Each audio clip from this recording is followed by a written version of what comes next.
resources that are available to students, whether it's your first day here or if you've been here for a while. We are going to be talking about how to conduct research, basic library information. We're going to go over some citation management tools and also how to get some additional research help. So I'll go ahead and dive in to our presentation. So the first question is, why use the library when you can Google instead? And I hope the fact that you guys are here is that you know the answer to this question. But if you don't, then I will go ahead and elaborate on that a little bit. The library is not the same as searching online. The information that you find online, while it is vast and a lot of it can be good information, we don't always know where it's coming from.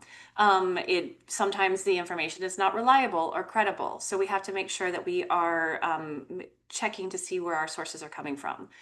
Alternatively, if we are doing research in the library, the information has already been vetted by information professionals, so we don't have to worry as much about the reliability of the information that we are finding. Also, a lot of the information that is found in the library is not something that you would be able to find online. A lot of the stuff that we have access to through FIU Libraries, or you have access to through FIU Libraries, is subscription based. So if you just tried to go directly to that website without logging into the library first, you would not be able to access it. And a lot of people say, well, I can go through Google Scholar and I can get access to it from there. But Google Scholar even, a lot of people don't realize that a lot of the stuff that you find through Google Scholar is actually connected through your library. So if you log into the library first, then you will be able to access more full text information through Google Scholar. So it works in tandem with it. So basically come to the library if you are trying to do in-depth research. So now I'm going to go onto the library website. I'm going to give you an introduction of the library website. I'll go ahead and click into it. Let's see if it takes me in there. There we go. Okay, so you should all see the library website on your screen. Hopefully you can. If you can't, let me know. So the reason that I brought you to this page is because this is where you want to start out if you are doing any kind of research. Or anything, this is a good starting point for any interaction with the library. So even if you are planning on coming in, if you want to check out a book, something that we might have on one of our shelves, if you go to the library website, you can find out more information about these things. On this page, you will see a few things to begin with. The first, you might notice this box. I don't know if you can see the box that pops up. This is our chat box. The library chat service is available 7 days a week. And when you ask from it, you can ask any type of research question, any library related question. And when you do ask a question on there, you are connected to a librarian who is able to answer the question for you. So as long as the chat hours are available, and it does show you on here when the chat hours are available, then you can speak to a live person. It is actually one of us. It is not a bot or AI or anything like that. It is actually a human who is answering your questions. If it is after hours, it will give you the option to send us a message and we will answer it the following day. Somebody does come on there and answer your questions for you. If it's an easy-ish question that you might have, you can always use our FAQs. The FAQs have a list of a ton of different basic questions that have probably already been asked in the library, anything from printing or how do I check out a study room? Any of those things would be answered there. So if you want to ask a basic question, you might be able to answer it just by going to the FAQs that are right there at the top of the screen. Another thing you'll see on our website is today's hours. It's listed right in the middle of the screen, but if you come down a little bit, you'll see the button for hours. And I like to point that out because it shows the hours that the library is open for all of our campuses and also for our chat reference hours, the first one that's listed on there. And it shows it for the entire semester, which I think this is useful for, let's say, if you were doing if you wanted to do a group study session during exam week, you can find out when our exam week hours are, and you can plan ahead. So it shows you when we are open for the entire semester. You can also click on the button for study rooms to check out one of our study rooms, either group or individual. You can reserve those ahead of time. There's also a button on here for paying your library fines. Not that any of you guys will ever have library fines, I'm sure, but just in case it happens, you can do that. You can click on the library account button to see what you have checked out, what you have reserved, anything, anything that's coming up due, it'll show listed on the library account. So those are some of the basic things that are covered on here. Some of the other stuff on this page are, let's see, what have I covered? You'll notice in the middle of the screen where it says popular services, there is a button for course reserves. So if you have a class that your professor has asked you that has a textbook that is on reserve, and they say, it's in the library, this is where you can go to find it. You can search it by the professor's name, by the course number, or even by keyword. You could go in there and search for it, and it will give you either the textbook or whatever the material is that your professor has put on reserve for you. So that's where you can easily find that. Other things on this page are the research start button, and I won't click into it because Shelby is actually going to go over that a little bit later in the presentation. But the research start button, if you are starting out with research, it's a good place to go. It gives you there's a lot of tutorials on there on how to do your research. So I'll let Shelby go over that for you. Also, under popular services, you'll see this box called Research How.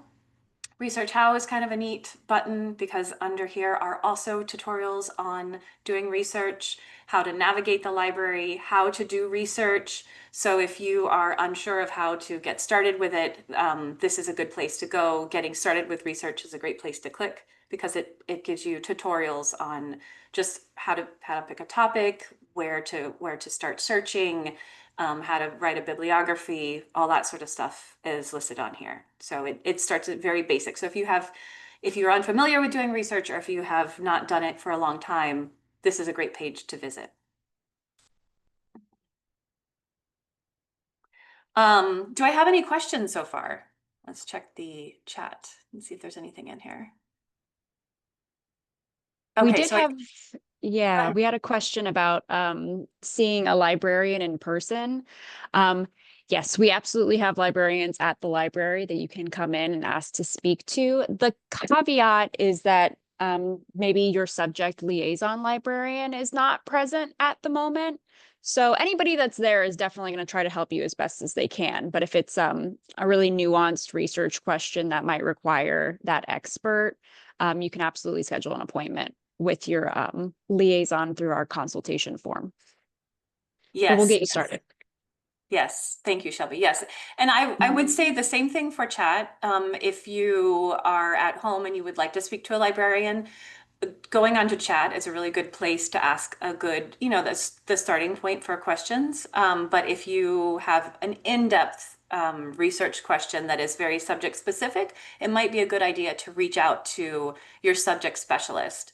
In fact, if you go on the library website and go under Find and go down to Subject Librarians and Resources, you can find all the subjects that are offered and the corresponding librarian or librarians, because some of them have more than one, who you can reach out to and their contact information.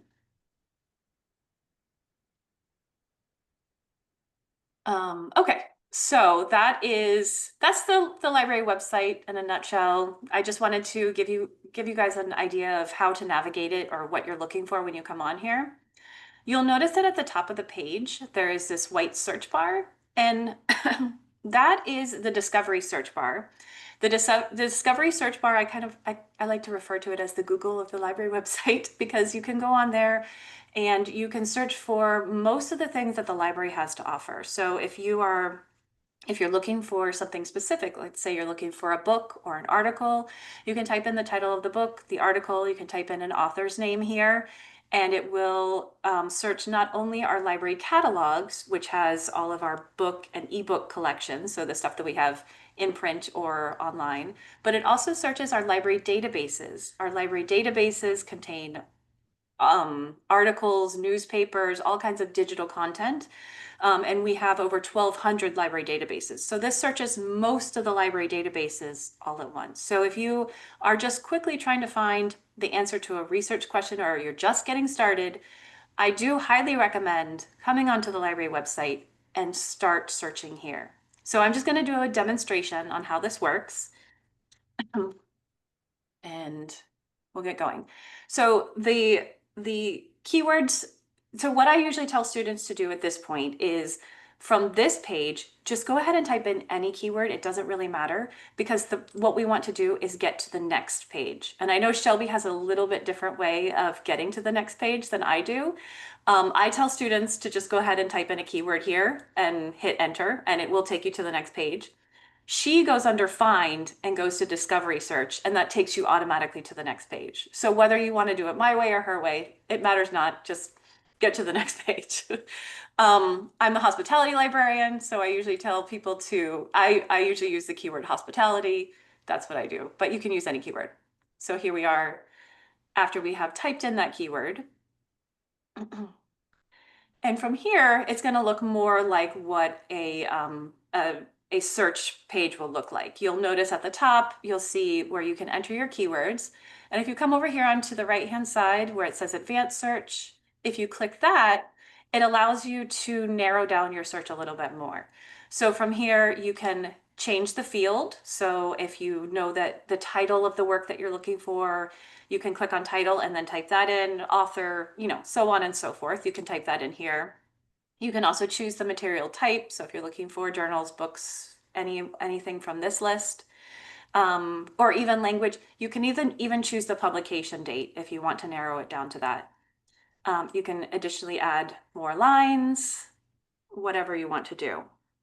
At this point, I do like to mention that when you are entering keywords, you do want to add, you can add keywords or take away keywords depending on what you need. As you can see with just the keyword hospitality, we have a result list of over 900,000 hits, which is going to be way too much for us to do a search for. So we are definitely going to want to narrow it down. So we want to think about what we are actually trying to find. For my purposes today, let's see, I was going to say, I was going to do a search for hotel employee retention, so something in hotels or hospitality. So what we want to do is we want to think of variable keywords that we can to help us expand or limit our search. So if we search for hospitality or hotels or motels, it's going to search for anything having to do with any one of those words. So if we are looking for an article, it will have either the word hospitality, the word hotels, or the word motels in it. So it can expand it a little bit, which maybe we don't want to do because we have over 900,000 results, but this will help us because we do want to search for with those words. Of course, if we're looking for hotel employee retention, let's put in the word employee. But you could also think of alternatives to the word employee, and you could also add that in there separated by the word or, which would be a synonym. So it will also search for any of those words. So I'm just going to leave it these two basic keywords and then do a search and then see what we get. So now we went from over 900,000 results to 520,000 results. So we're getting there. We're getting closer. So from here, we can go back up to the advanced search and we can continue to add more keywords to limit it. Or we can come over here on the left-hand side of the screen and we can tweak our results even more over here. So I like to point out, we can choose resource type. This is another place we can do it. And we can choose the type of resource that we're looking for. So let's say if we're only looking for articles that are within the databases, if we click here, we'll see that there's only 320,000 of them. So that kicks out 200,000 of the results that we already got. You can also do books. There's only 595 books available. So you can choose from there and that will further limit the results. You'll notice that in the result list, there are different types of results, because remember I told you back at the beginning that this is pulling from our catalog, so it can be something in print. It can also be things that are in our databases, so it will be online. The first one is a book. It shows it right there, but it says that it's available online. So this is actually coming from one of our ebook databases. The third one down is a video. So there, I mean, it can be almost a wide range of items that are on here. But if I limit it to just say books,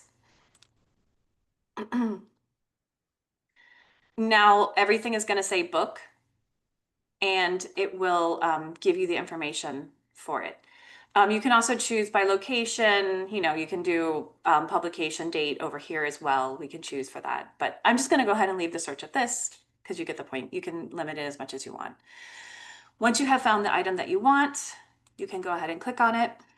From here, we can find out more information about it, of course. If we scroll down, because remember this one did say that it is available online. If you go to the View Online section, it will give you a link.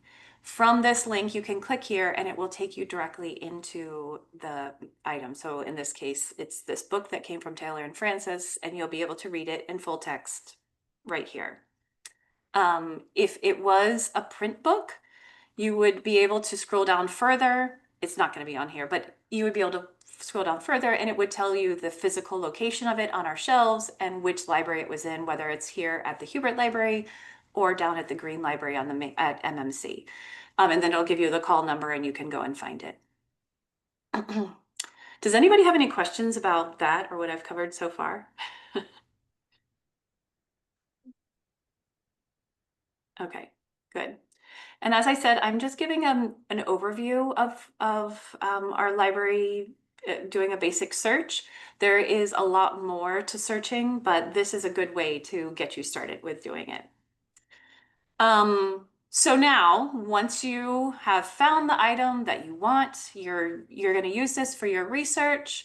What you can do now is, if you go to the Send To section, it gives you options of how to save it for later. Because one big thing I can recommend to you when you are doing research, if you have any inkling that you want to possibly use this in your research project, save it, because if you don't want to have to keep recreating the wheel to remember, oh, what was that one book that I had found on hospitality and tourism? Just save it and you can always come back to it. There's lots of options, as you can see. Email it to yourself. The permalink is the link that you want to use if you just want to grab the link to it. Never use the link that's at the top of the screen. This will disappear after only a short period of time. So if you do want to only save the link, this is the link to save, not this one at the top. I would recommend going to this little citation option. If you click there, it will actually create a citation for you. It does it really quickly. You can choose the citation style that you are using for your paper. I'm going to leave it at APA 7th edition, and then I would just copy the citation to the clipboard, and then I can paste it wherever it is that I paste my citation. So I can quickly and easily do it that way. So if you're only using a few, if you only need a few citations, like if you only need a few articles for your research, this is the easiest way to do it, and this is what I would recommend. However, if you are doing in-depth research and you need a lot of articles, then what I would do is export your research to a citation management tool, so you can have access to all of them later on. So basically, it will export this information into a citation management tool like Zotero, EndNote, EasyBib, anything like that, and it will save it there for you to use later on to create your citations. And depending on the citation management tool that you're using is which button you would click. So I tend to use Zotero, so I click on Export RIS. I'm logged into Zotero. It quickly and easily exports it, and you can open it there. If I had EndNote or RefWorks, I would click on one of these buttons and it would send it to that. Okay, that makes sense? I hope so. All right, so that is how you would access the information later on. Of course, If you scroll down further, you can see the details of the item, whatever it is. It will tell you the author's names. And you'll notice as I hover over them, they are all hyperlinked. If you click on that, that will show you other articles that were also written by that same author. And if you go down even further, where is subject headings? You'll see under subject, you'll see subject headings, and those are also hyperlinked. So if you want to find more information about that is in a specific subject that's linked under here, you can click there, and that is a good way of finding additional articles if you want to do additional research. You can also use some of these as keywords sometimes, and that does help as well. So it's a good idea, a good way to think of keywords to use. And that is about the end of my section that I'm going to go over, and I will turn it over to Shelby at this point so she can go over some more, unless there's any other questions that you might have. If not, I will stop screen sharing and I will let Shelby take over. All right.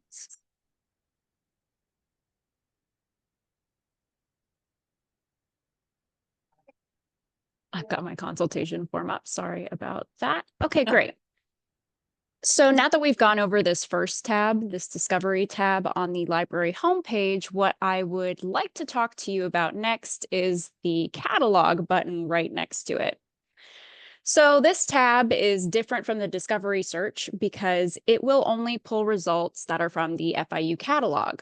So instead of searching through most of our databases, this is just a more narrow focus for books, ebooks, and audiovisual materials. So this is really great if you have a certain title of a book that you're looking for, or maybe just an author that you want to check out, or an ISBN number. Yes, I did come on earlier and find the ISBN number for Romeo and Juliet, of all things, just to show you it works. And so when you have the book that you are trying to find, like April mentioned, if you click the catalog record, you'll see where it is. It's at the Green Library. Here is its call number.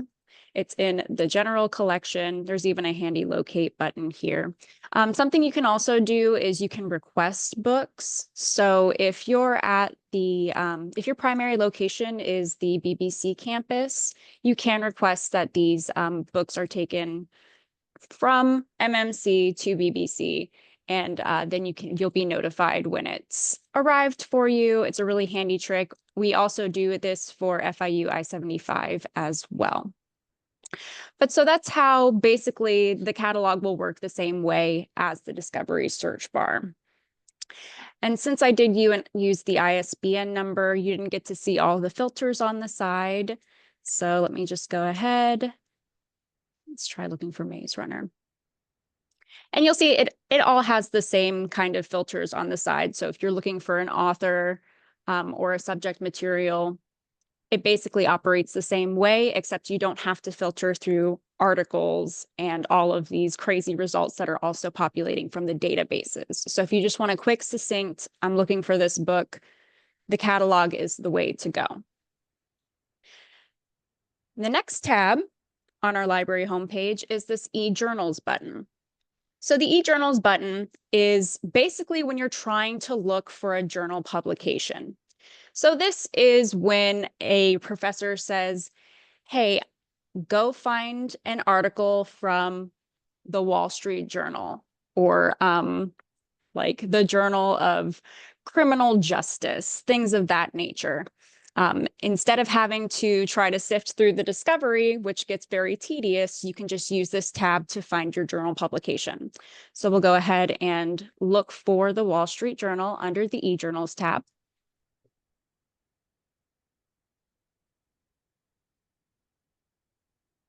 Come on, buddy.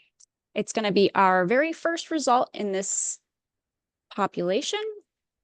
You'll click on it. You'll notice we have a lot of links to access the Wall Street Journal. So what you're going to want to pay attention to is this available from.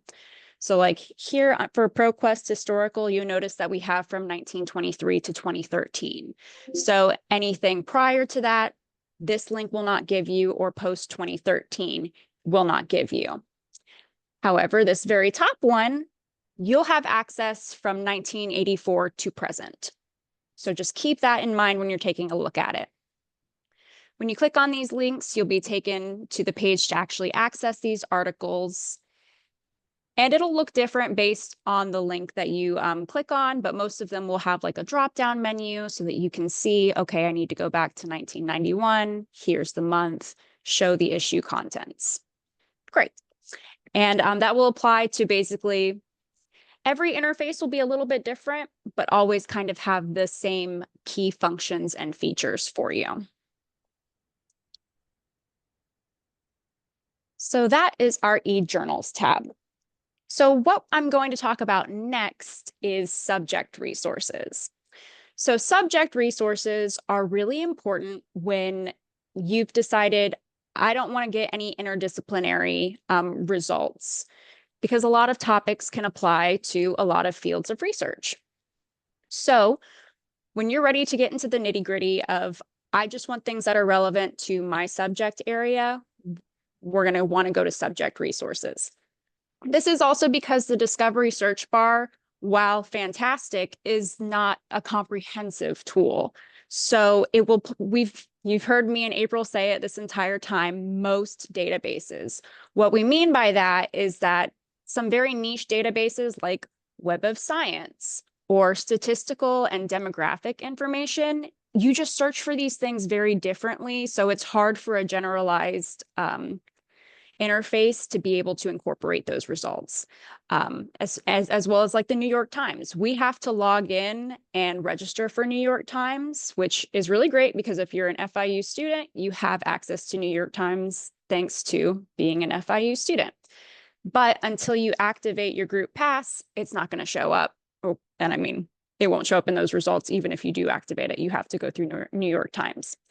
So instead of me muddling this, let's figure out how to get to those resources. So from the home page, if you hover over this nice Find tab, you'll see A to Z database list. So when you click on this page, this is all of the databases that FIU has a subscription to. And so what that means is that your tuition dollars fund these subscriptions. And is why you'll see a lot of these will have a little lock pad next to it. What that means is that you have to log in to be able to access these resources. So once you click on one of these resources for the first time, you will be prompted to log in for access, which you saw me do earlier. Usually you only have to log in and that first time and you'll be fine. But let's talk about this A to Z list page. You'll notice that at the top here, we've got 3 drop-down buttons. Our first one is for subjects. So this will basically filter based on the subject that you're interested in. So if I only want to look at Asian studies databases, this is a really great page because not only are you only looking at databases that are relevant to the subject that you've selected, but you'll also see your liaisons for your subject. So you can click on Holly or myself, you'll get our contact information and how to reach out to us. And you'll also notice here at the very top, the best bets. So this will be on every subject page. You'll notice that at the very top, you'll have our best bet databases. These are databases that your liaison has determined is the best place for you to start your research. Of course, if you already have a database that you're interested in, you can come, locate it, and find it. But if you're still not sure where to start, the best bet is the place to go. And you can also cross-search on this page. So let's say, my subject is Asian studies, but what I want specifically are primary resources. You can come down to database types, click that archives and primary resources. You've got 14 databases instead of the initial 53 to sift through. So let's go ahead and clear all of our filters here. Maybe you just need a certain type of database versus a subject. If what you're focused on is primary resources, or maybe you want to look at our ebooks databases, you can filter that way as well. If you have a specific name for a database that you want to access, there's two ways to go about it. You can just type it in here. Maybe you just want to access JSTOR and it will come up for you. Or you can always just click the letter that corresponds with your with the database that you're trying to access. Our third tab here is probably the one that you're going to use the least, but let's say you just want to access databases that are provided by Gale. And so these are all vendors that provide access to these resources. So maybe Gale, Routledge, or Taylor and Francis. You can come in, click on that, and it will show you all of the databases that are provided by this particular vendor. It's actually pretty interesting. There's about, I don't know, 3 or so ways to access everything from our library webpage. So when we talk about subject resources for databases, this is just one way to do so. I'm going to show you another way that also ties into finding subject-specific LibGuides. So if we come back to the FIU homepage, as April mentioned earlier, we've got our Research Start button. This is probably the button that we as librarians refer people to all the time. It's a really great one-stop shop, essentially. When you click on this page, first you're going to be taken to our frequently used tools, which is excellent if you are doing, popular hot topic research or multidisciplinary research, but we're focusing right now on subject resources. So you're going to come to this tab at the top, and you'll notice we've got our subjects basically separated by letter and based on our majors. And so let's click on Asian Studies. So let me back up a bit. What are LibGuides? LibGuides are websites that are created by subject librarians that are typically relevant to a course or a research topic. And on these pages, you'll find resources that have been curated by the librarian based on the course or the research topic. So for example, on my Asian Studies subject resources page, you'll always start on this guides page. I have a guide for my JPN 3500 Japanese Culture and Society page. So just so you get to see what it kind of looks like, this is an example of a LibGuide. I have class films that are required for the students to watch and the links for them to find these films. I also have finding articles and books, and a lot of course-related LibGuides will look like this. But also on that page, if you go to that yellow databases tab, once again, very similar to the A to Z databases list, you'll have that full comprehensive list of guides that are relevant to Asian studies. And the best bets are labeled at the top, and your subject resources are over here on the left. And Shelby, So, I'm sorry to interrupt, but I wanted to also point out, because a lot of times people will ask how they pick out a database from the list, because even on this page where the database is, it's a long list. Yeah, usually if people ask how they choose from the list is the title will tell you a lot about what's contained in it, and also the description underneath gives a lot of information. So yeah, like scholarly journals and publications, right. or archives and AP images. So yeah, check out the description. But in that case where you can absolutely read the description, this is why I showed the A to Z databases page first, because as much as I love the subject resources page and the LibGuides, it's got that really nice drop-down button where you can choose what type of resources that you get as well. It's up to you. You can come to this page and check out the LibGuides and read the descriptions, because, not everything is going to be all encompassing. So that's a great point. Thank you for pointing that out. So what I would like to do right now is just show you a subject-specific database search. I'm actually going to go ahead and use ProQuest for my example here today, because I want to talk about some other different features that may not be across the board. But what is nice is that even though an interface looks a little bit different, the essentials are all there, regardless of what database that you're using. So although right now this page might look very different from our discovery search, if you go to that advanced search page, it suddenly gets a little bit closer to similar. I know it's trying to give me tips, but that's okay. So just like what we did on the discovery search bar earlier, you can type in your keywords here. I'm going to do a different search just because I'm not the hospitality expert. So we're going to do some Asian studies. So let's say I have Ainu for my first keyword and then textiles for my second. Just like our discovery search bar, you can add as many rows as you want. You can use that and or. So if I wanted to do or just textile by itself, or that's actually a better one, fabrics, I can put my synonyms in there. You can start your search by limiting to peer review, full text. You see we've got source types, document types, language, all of the same filters that you'll find in our discovery search as well. So this is really great. Maybe if you're not getting the results that you want from the discovery search, always replicate in maybe a subject specific database, right? Because you can get different results.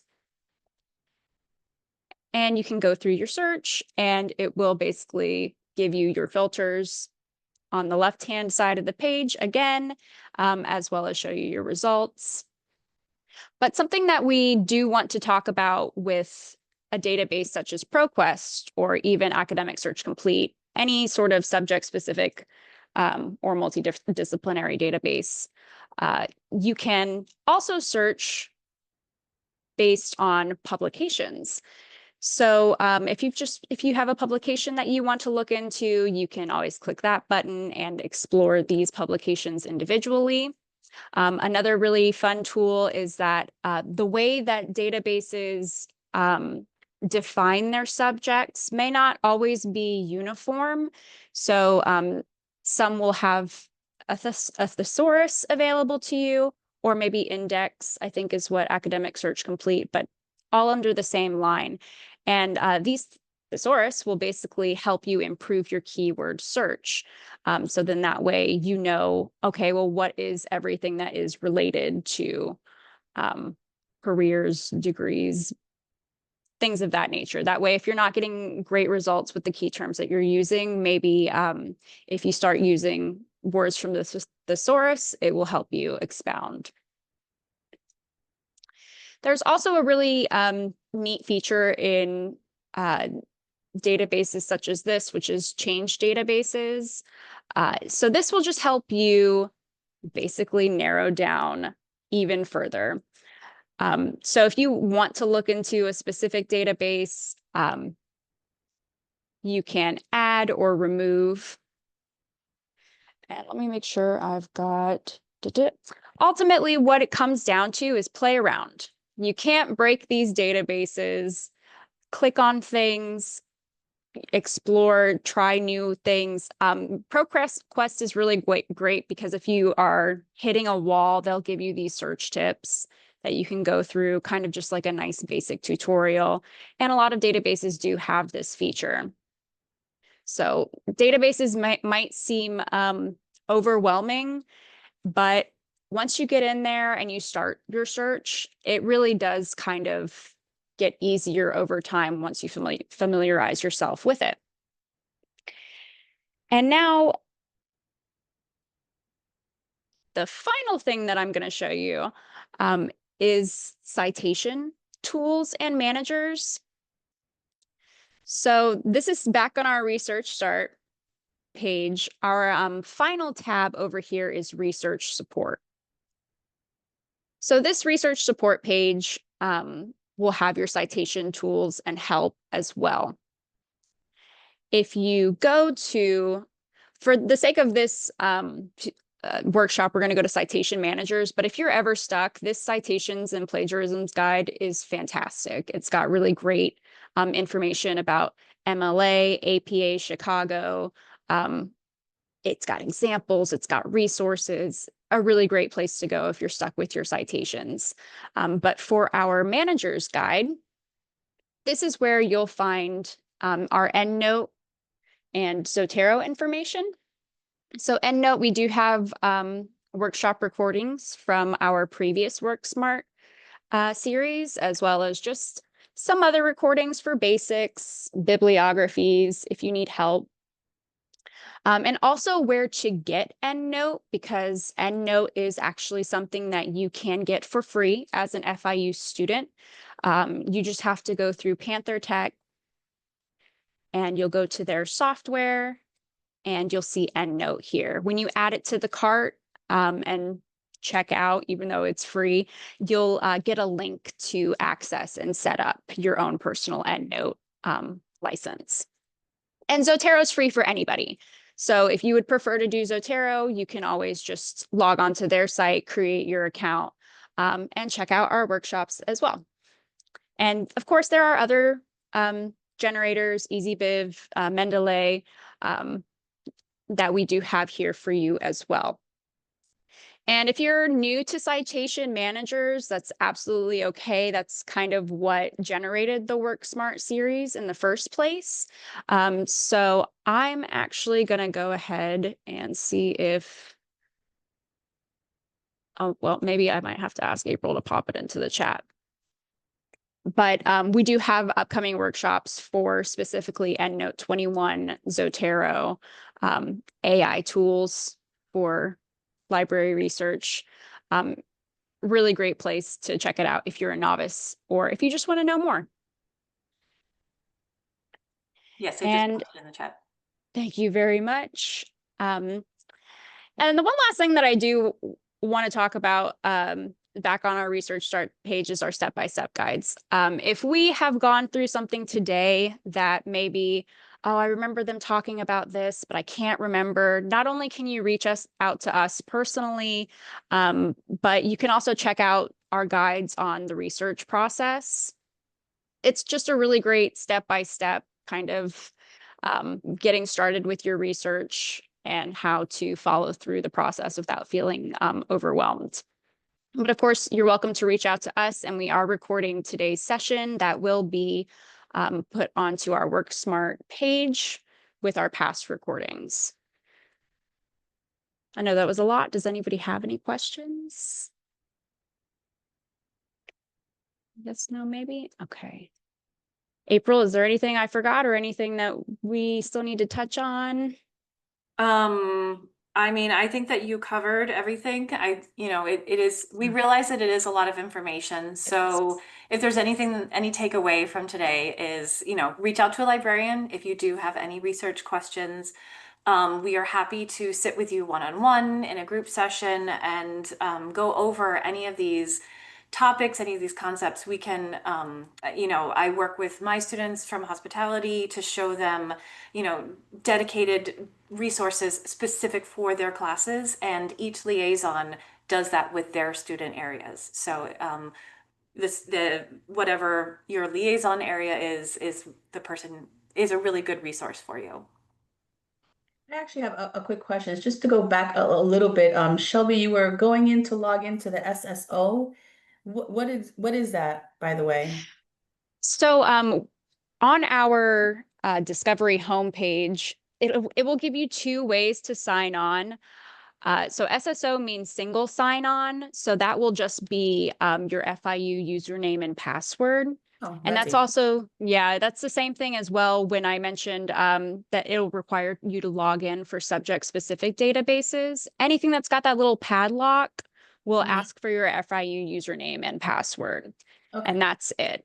You can ignore the ALMA option. Just the SSO is the safe way to go. All right, thank you.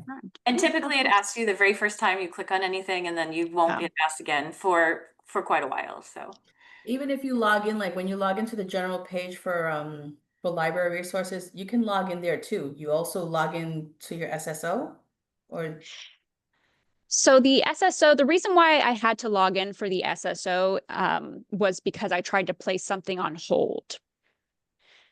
So it gets a little complicated. When you're trying to access from the A to Z databases list, it'll just ask you to log on once. If you're trying to go on to your library account, which is basically what happens when you're trying to put something on hold, it will require that SSO login. Okay.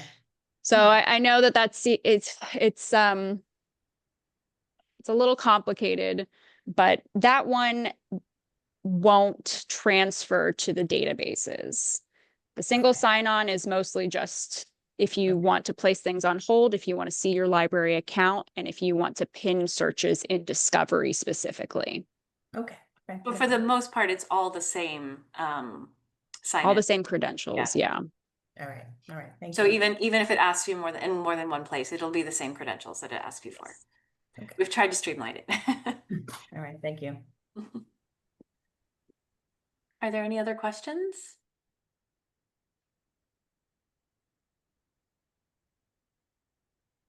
Okay. Well, we did, as you see, we did post the information for the upcoming Work Smart workshops. There is another one that will be coming up for it's almost like a follow-up to this one. It's called the Advanced Research Strategies course, and that is going to be taught on, I don't have the date. I should have the date in front of me. It's in October. I think it's October 8th is when it's going to be taught. That's sort of like part 2 of this class. By no means are you required to come to it, but we'll go more of a deep dive into how to find keywords, explaining what Boolean operators are. We'll really show you in depth how to use the databases for doing research and that sort of thing. So if you're interested in that, feel free to sign up. And that's it. Yeah. We do have a brief survey that we are asking everybody to fill out. So if you guys would be so kind as to do that, let me just go ahead and copy it into the chat. Let's see if I can get it. Oh, I think I've got it there for you. Okay. Yeah. If we could just put it in there. If you could just fill out the survey, it just helps us for future sessions. And we thank you so much for coming. Thank you, guys. I will go ahead and stop the recording.